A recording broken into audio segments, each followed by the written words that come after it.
ஓம் சாய்ராம். என் அன்பு குழந்தையை, இன்னும் சற்று நேரத்தில் பூரிப்படையப் போகிறாய். உன் முகம் மலரப் போகிறது. ஏன் தெரியுமா? உன் முக்கியமான விருப்பம் ஒன்று நிறைவேறப் போகிறது. இதை கேட்டுத்தான் பாரு. மனம் மகிழ்வாய் நிச்சயம். நீ தங்கமே, மயிலிறகால் மட்டும் வருடி கொடுப்பதில்லை வாழ்க்கை. புரிகிறதா? மயிலிறகால் மட்டும் வருடி கொடுப்பதில்லை வாழ்க்கை. மரண அடிகளையும் புயற்காற்றையும் அவமானங்களாகவும் தோல்விகளாகவும் கொடுக்கத்தான் செய்யும். உன் சாய் என்ன சொல்ல வருகிறேன் என்றால், மாற்றங்களை ஏற்றுக்கொண்டால் தான் எதிலும் உன்னால் நிலையாக இருக்க முடியும் என்பதை நல்லா தெரிஞ்சுக்கோ. ஆம் தங்கமே, இதுதான் உண்மை. அதுபோல் நீ கோவிலுக்கு சென்றுதான் புண்ணியத்தை சேர்க்க வேண்டும் என்பதில்லை. யாருக்கும் தீங்கு செய்யாமல் இருந்தாலே கோவில் சென்றதற்கு சமம். நிறை குறை இரண்டும் கலந்தது தான் வாழ்க்கை. அதில் நிறையை மட்டும் நினைத்தால் வாழ்க்கையை நீ எளிதாக வென்றுவிடலாம். அடுத்தவர்களைப் போல வசதியாக வாழ முடியவில்லையே என்று நினைக்காதே. உன்னை விட வசதியற்றவர்கள் கோடி பேர் இருக்கிறார்கள் என்பதை மனதில் கொள். பிறப்பிற்கும் இறப்பிற்கும் இடையில் நீ செய்யும் பாவ புண்ணியம் மட்டுமே மிஞ்சம் உன்னுடன் கடைசி வரை வருவதும் இதுதான். நேர்மையாக இருந்து என்ன சாதித்தோம் என்று நினைக்காதே. நேர்மையாக இருப்பது கூட ஒரு சாதனை தானே தங்கமே. என் செல்வமே, யார் கண்ணீரையும் நீ துடைக்க வேண்டாம். யார் கண்ணீருக்கும் நீ காரணமில்லாமல் இரு, அது போதும். ஒன்று தெரியுமா? பிறந்த பிறகு நல்ல முகம் வாங்குவது உன் கையில் இல்லை. ஆனால் இறப்பதற்குள் நல்ல பெயர் வாங்குவது உன் கையில் தான் இருக்கிறது.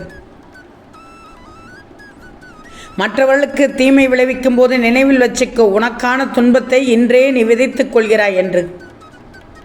எல்லா மனிதர்களும் தவறு செய்பவர்கள்தான். ஆனால் என் பிள்ளையான நீ தவறு செய்யக்கூடாது. தவறு செய்பவர்களில் சிறந்தவர்கள் மன்னிப்பு தேடுபவர்கள்தான். ஆம் தங்கமி, கவனமாக இரு. வாழ்க்கையை எச்சரிக்கையோடு வாழ்ந்துவிடு. ஒரு சில நேரத்தில் யதார்த்தமாக நடந்தாலும் கவனக்குறைவால் பின்தங்கி விடக்கூடாது. நீ நினைத்த காரியம் நிச்சயம் நடக்கும். எல்லாம் ஒரு நாள் மாறும் என்று சொன்னேன் அல்லவா? இன்னும் சற்று நேரத்தில் பூரிப்படையப் போகிறாய் நீ. இந்த விருப்பத்திற்காக எவ்வளவு நாள் காத்து கொண்டிருந்தாய், என்னென்னவெல்லாம் செய்தாய் என்று போராடினாய் என்று எனக்கு தெரியும். அனைத்தும் நல்ல விதமாக நடக்கும்.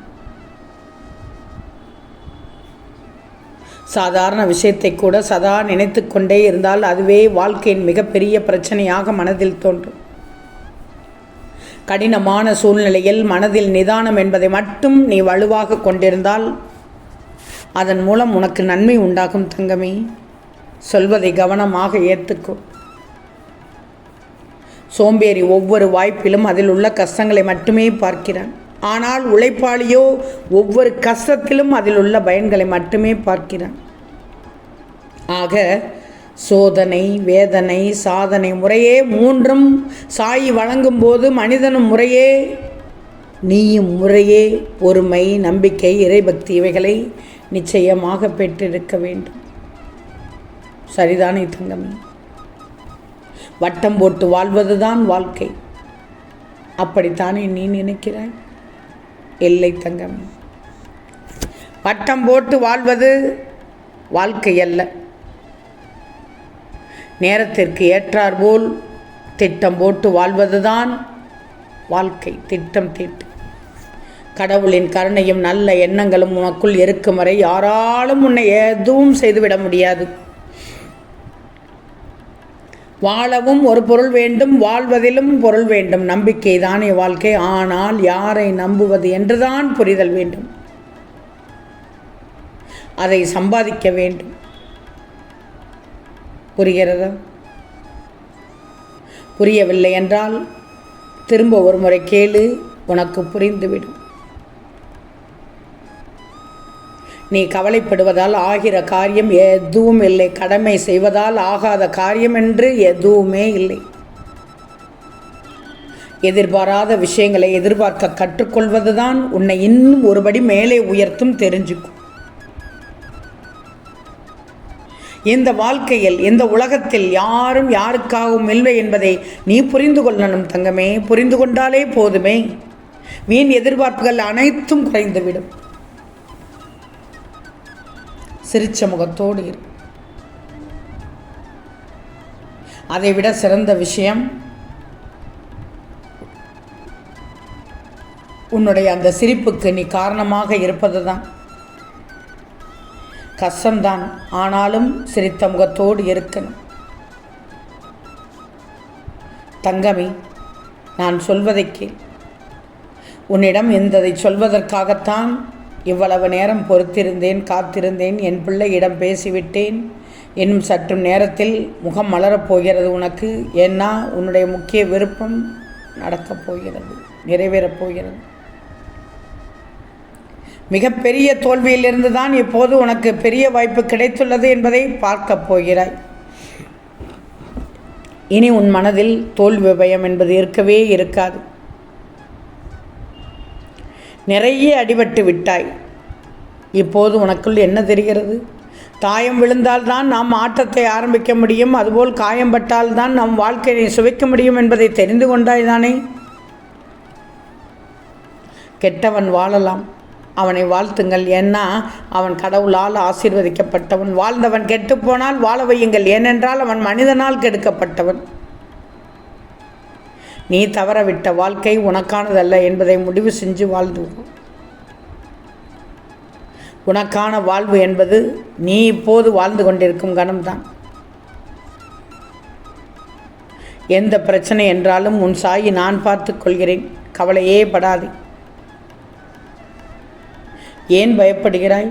உனக்கு எவ்வளவு அறிவுரை சொல்லிவிட்டேன். இன்னும் என்ன வேண்டும் தங்கமே? பணத்தால் பொருளை வாங்கிவிடுவாய், பதவியை வாங்கிவிடுவாய், அதிகாரத்தை வாங்கிவிடுவாய். ஆனால் பணம் கொடுத்து ஒருபோதும் அன்பை வாங்க முடியுமா? அன்னையை கூட வாங்கிவிடலாம், ஆனால் தாய் பாசத்தை வாங்க முடியாது தங்கமே. வேஷம்தான் கிடைக்கும். எவ்வளவு அர்த்தம் உள்ளது இதில், புரிந்து கொண்டாயா? ஒரு அர்த்தம் புரிந்து கொண்டையா? பாலுக்கு கசம் கொடுத்தால் தயிராகும், தயிருக்கு கசம் கொடுத்தால் வெண்ணெய் ஆகும், வெண்ணெயை கொடுமை செய்தால் நெய்யாகும். பாலை விட தயிர் ஒசந்தது, தயிரை விட வெண்ணெய் ஒசந்தது, வெண்ணெயை விட நெய் ஒசந்தது. இதனுடைய அர்த்தம் என்னவென்று தெரிகிறதா? அடிக்கடி கஷ்டம் சங்கடங்கள் வந்தாலும் கூட எந்த மனிதனுடைய நிறமும் மாறுவதில்லை. மாறாக சமூகத்தில் அவனுடைய மதிப்புத்தான் உயர்ந்து கொண்டிருக்கிறது. ஆம் தங்கமி, நிச்சயம் நடக்கும். நல்லது நடக்கும். நல்லது மட்டுமே நடக்கும். அது நன்மையாகவே இருக்கும். ஓம் சாயிராம்.